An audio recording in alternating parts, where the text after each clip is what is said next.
जय जगन्नाथ। जो मैंने पति देवठारे अत्यंत आसक्त यह अत्यंत सौभाग्यर कथा। एथिरे कौनसी समस्या नहीं। मन वचन कर्म पति को प्रेम करवा सन्यासिनी सदृश जति आउ सती ये गोटे आसन बसी पारे। जी पति को वर्ण करी परपुरुष आसक्त हुए एथिरे दुर्गति हुए। जी पति को वर्ण करी सारा जीवन लिफाए ताकू सन्यासिनी मना जाए। पति अनुराग रखिबा दुर्गतिर कारण नुहे, सद्गतिर कारण। आउ अधिक भाव पुष्टि करिया पई पति देहरे परमपति को दर्शन करिबा। श्रीकृष्ण न रहिबे तेबे से कौन कथा कहि परिबे, से कौन बसी पारिबे, से कौन उठी पारिबे, ना चली पारिबे, ना कौनसी समस्यार समाधान करि परिबे। ताको भितर तो श्रीकृष्ण चैतन्य रूप में विराजमान। सेथिपाई तो से एते प्रिय। भगवान मो भल पाइबा स्वीकार करने को यही रूप में आसीचंती। एही भली भावना करिवो, नम्र व्यवहार करिवो। जेमिति आराध्य देव पाखरे आमे नम्र व्यवहार करूछंती से व्यवहार पति पाखरे करिवो। पति आसिले खुशी हो, कौन ताकर प्रिय, ताका भाई कौन करके रखिबी, ए सब प्रति ध्यान देव। पति का कटु व्यवहार रे जी क्षुब्ध हेबो नाही, कौन सी लोक को अधीन करि परिबो। महान अत्रि जी सर्वदा ध्यानस्थ रहुथिले। अनुसया कुटिया रे जेतेबेले रहुथिले सेतेबेले अत्रि जी ध्यान रे सबु सदा सर्वदा मग्न रहुथिले। ध्यान रु जेतेबेले अत्रि जी उठुथिले अनुसया ताकू जल फूल फल ताकर जहा दरकार आवश्यक जगिकी रहुथिले। अनुसया अत्रि की ए कथा को भगवान विष्णु ब्रह्मा महेश्वर परीक्षा करिया पई से माने अनुसया पाखरे आसिकी पहुंचले। ब्रह्मा विष्णु महेश्वर परीक्षा पई आसिले। पवित्रता धर्मर परीक्षा। अतिथि गृहस्थी अतिथि गृहस्थी जी घर को आसबे सी पूजनीय। जार परिचय जना नहीं बिना निमंत्रण रे आसबे सी हेला अतिथि। जार तिथि बार किछि न थाए सी हेला अतिथि। जार तिथि बार निर्दिष्ट थाए सी हेले अभ्यागत। अभ्यागत को तो आमे श्रद्धा सम्मान करिबा, किंतु अतिथि को सम्मान श्रद्धा निश्चिंत करिबा उचित। जदि अतिथि भिक्षुक भी अतिथि, जदि भिक्षुक को जदि भी आमे माने न दे परिबा हाथ जोड़ी मना करबा ना मु दे परिबे नै, किंतु अपमान करबा नै, कटु व्यवहार करबा नै। कटु व्यवहार कले बहुत अनिष्ट हो, पुण्य नष्ट हो।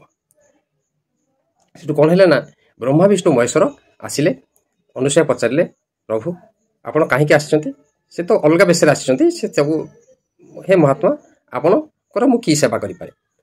सेटु ब्रह्मा विष्णु महेश्वर कहले आमे दुग्धपान करिया को आसीचु।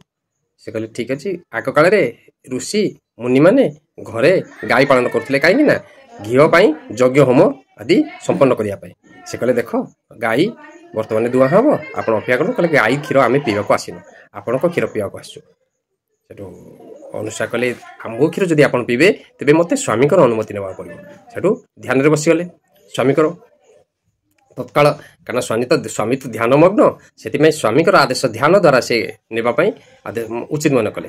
ध्यान करी स्वामी कहले प्रभु आपण कुटिया रे अतिथि आसी सेमानकर अभिप्राय एया मु कौन करी। उत्तर रे स्वामी सांगे सांगे उत्तर देले एथिरे कोनोसी विचलित हेबार नाही। स्वामी उत्तर देले एथिरे कोनोसी विचलित हेबार नाही।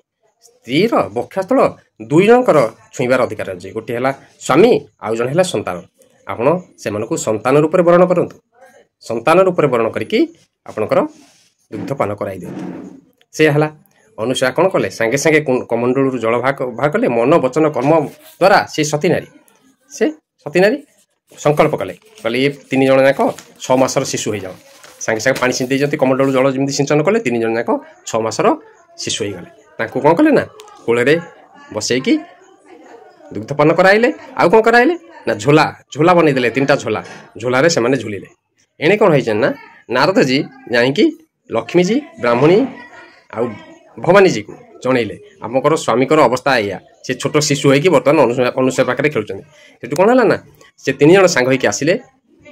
भवानी ब्राह्मणी लक्ष्मी जी आउ अनुसया पाखे बहुत अनुन विनय होइकी पति को सेटू उद्धार कले। एने कौन सी शास्त्र रे पति प्रेम छाड़िबा बढ़िया कथा लेखा जाए। पति को अत्यंत भल पाइबा कथा लेखा जाए।